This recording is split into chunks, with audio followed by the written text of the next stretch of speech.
જો તમે પણ બહાર જાઓ ત્યારે પબ્લિક વાઈફાઈનો ઉપયોગ કરો છો? જો હા, તો તમારા માટે એક ખૂબ જ ખુશીના સમાચાર છે.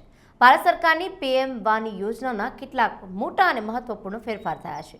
હવે પબ્લિક વાઈફાઈનો ઉપયોગ માત્ર ઝડપી જ નહીં પણ એકદમ સુરક્ષિત પણ બની જશે.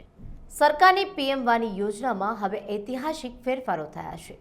અગાઉ પબ્લિક વાઈફાઈ સાથે કનેક્ટ કરવા માટે લાંબી લોગિંગ પ્રોસેસમાંથી પસાર થવું પડતું હતું અને વારંવાર OTPની રાહ જોવી પડતી હતી. પરંતુ હવે આ જૂની સિસ્ટમને અલવિદા કહેવાનો સમય આવી ગયો છે. હવેથી એપ દ્વારા માત્ર એક QR કોડ સ્કેન કરો અને તમારું લેપટોપ, ટેબ્લેટ કે મોબાઈલ સીધું જ વાઈફાઈ સાથે કનેક્ટ થઈ જશે.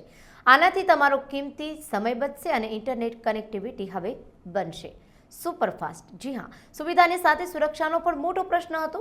આપણે ઘણીવાર અજાણતા જ નકલી વાઈફાઈના શિકાર બની જઈએ છીએ અને ડેટા ચોરીનો ભોગ બનતા હતા. પરંતુ હવે તેનાથી પણ સંપૂર્ણ રક્ષણ મળશે.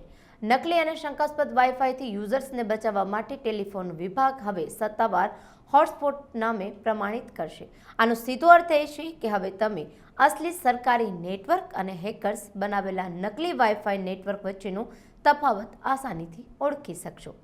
આ આખી સિસ્ટમને ઝડપથી લોકો સુધી પહોંચાડવા માટે ટેલિકોમ વિભાગે તમામ ઓપરેટરોને સિસ્ટમ અપડેટ કરવા માટે 8 અઠવાડિયાની કડક ડેડલાઇન આપી દીધી છે.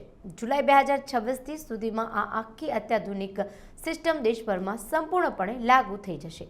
ત્યારે હવે જ્યારે પણ પબ્લિક પ્લેસ પર જાઓ ત્યારે સાવધાન રહો અને માત્ર સત્તાવાર PM વાની નેટવર્કનો જ ઉપયોગ કરો. ભારત સરકારના આ મહત્વપૂર્ણ અપડેટને તમારા મિત્રો સુધી જરૂરથી શેર કરો. આપના પોતાના પ્લેટફોર્મ લલકારને લાઈક કરો, ફોલો કરો, સબસ્ક્રાઇબ કરો અને શેર કરો.